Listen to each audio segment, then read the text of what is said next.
All right, today is a good day. The sun is glowing, the cold brew is flowing, and we are talking about the Sabbath.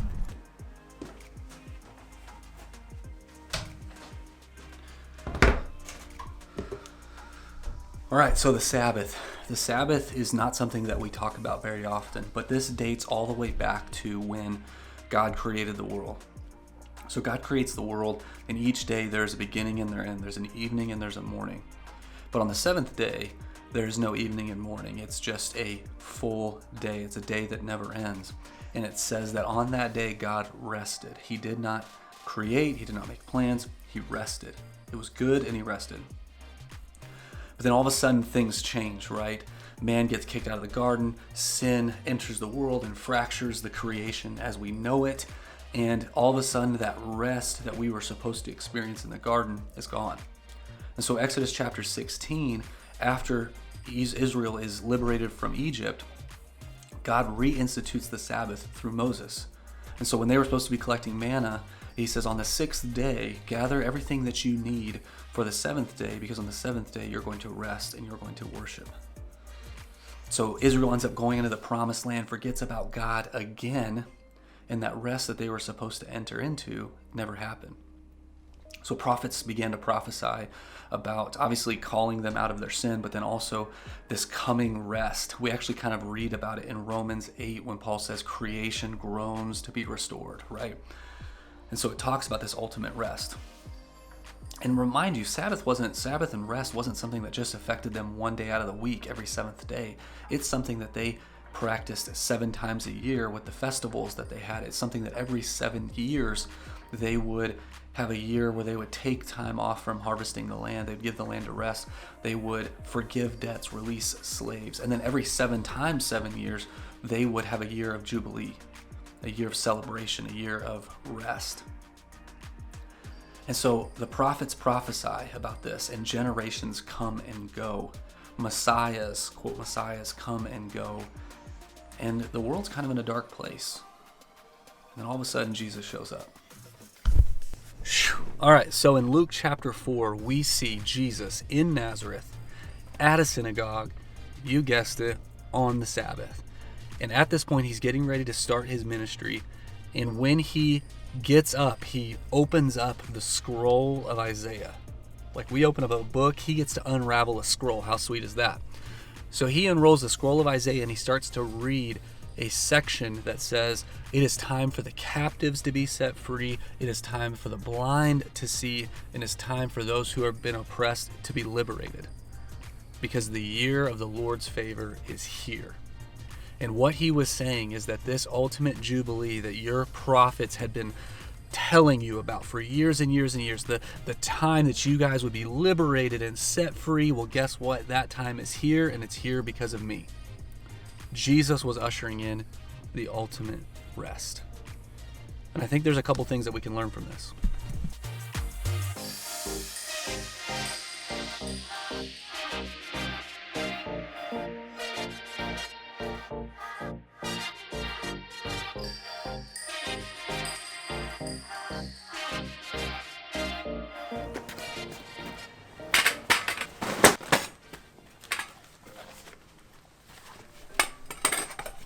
So the two truths that we're going to kind of talk about are both found in Mark chapter 2 and into chapter 3. At this point, Jesus has already called his disciples. His ministry has begun. And he is walking around, and the Pharisees, of course, are watching him like a hawk, trying to find something that he's doing wrong because they don't like Jesus. So they see his disciples picking the grain heads off of wheat. And they approach him, and why are disciples violating the law? Why are they breaking the law by, quote unquote, working on the Sabbath?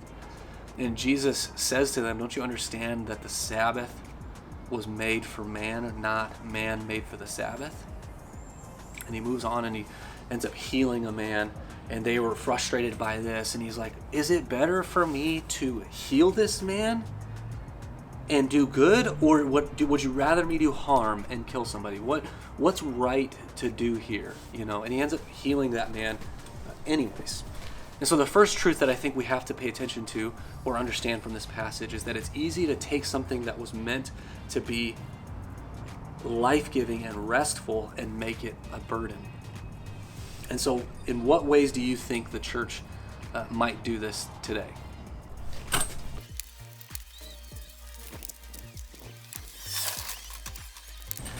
So what ways does the church or even Christians make following Jesus a burden? Well, I think that's pretty easy. It's pretty obvious sometimes when a church decides to make people feel guilty for not serving in the church, when other members try to elevate what they're doing and how they're serving above what someone else is doing, right? Paul even talks about this when it comes to gifts. It's nice to desire some of those greater gifts, and we should, but at the same time, we can't devalue the gifts that we've been given and the ways that we're meant to serve.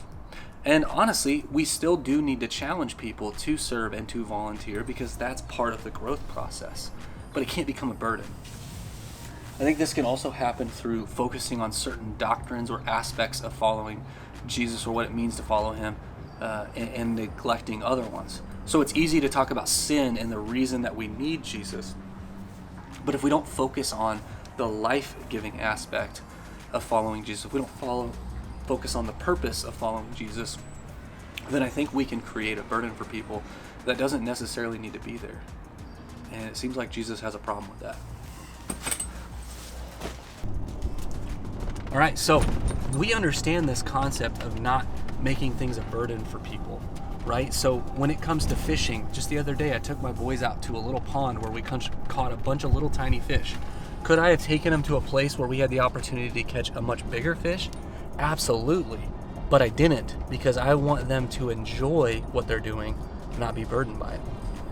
Right now I'm heading out to set up a turkey blind in a spot where we're going to see turkeys. If I didn't set this blind up, then I would have to be on them and on them and on them about sitting still, and then they still wouldn't, and then our chances of seeing turkeys would probably not happen. Whereas if I set this blind up, we actually have a real opportunity at harvesting a turkey tomorrow. And how much more enjoyable would that be for them? Jesus, I think, is saying that exact same thing here to the Pharisees. Listen, this is meant to be life-giving and restful for people, and you're making it a burden. You're making them not want to do it. You're making them have to worry about every little thing that they do. Let them catch some fish. Let them see some turkeys, Let them have rest and be given life.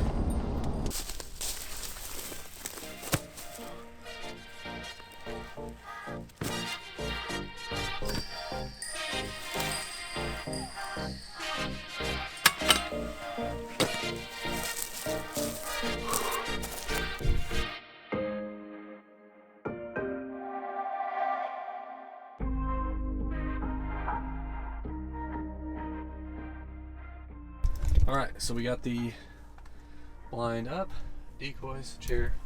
We're ready to roll for the morning.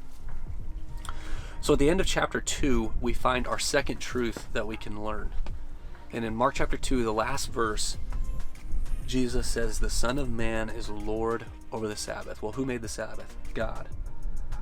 So how could Jesus, who is the Son of Man, be Lord over it? Well, he is God. This is a statement of deity. And so from it, we can learn a little bit about the character and nature of God. When it comes to the gospel, when it comes to understanding what it means to follow Jesus, a lot of times it can be made into a burden very, very, very easily. And don't get me wrong, there are times that following Jesus will absolutely feel that way. When you're battling through a sin that you feel like you're never going to get over, when you are dealing with difficult people that are hard to love, it will feel like a burden. When you are busy and things get busy and you have to go to a board meeting or you have to serve on Sunday morning and the last thing you want to do is get out of bed, it's going to feel like a burden.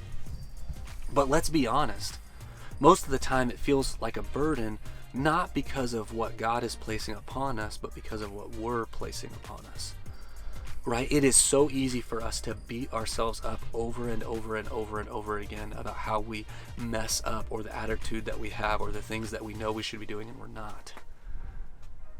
But that's not coming from God.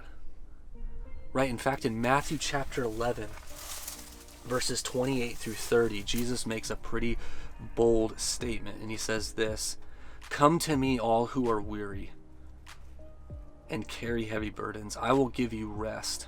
Take my yoke upon you. Let me teach you, because I am humble and gentle at heart, and you will find rest for your souls. For my yoke is easy to bear, and my burden is light." Jesus straight up says following me should not be a burden.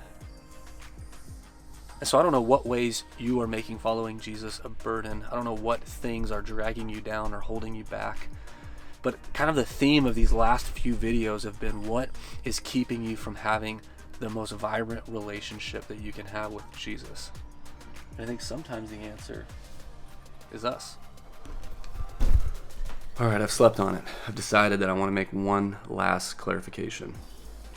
You might have been watching this, and it might have become more of a burden to you, because I'm saying, man, following Jesus shouldn't be a burden. You shouldn't be continually weighed down by things.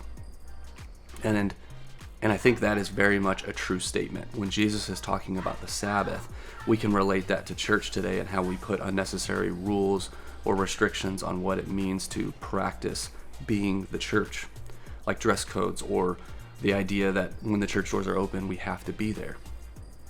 But we don't find that in the Bible. Those are man-made principles. But in Luke 9:23, Jesus says that we must deny ourselves, pick up our cross daily, and follow after him. The burden that we bear is in self-denial, right? The burden that we bear is in putting others' needs in front of our own, taking what God says and saying, okay, I would rather, my body, my flesh wants me to do this, but God wants me to do this, and so I'm going to choose that. That is the burden that we bear. But a lot of times we end up beating ourselves up over things that don't make any sense. Or we take a sin that we've been struggling with, and we let that come between our relationship with Jesus and others, when Jesus clearly came to set us free from that.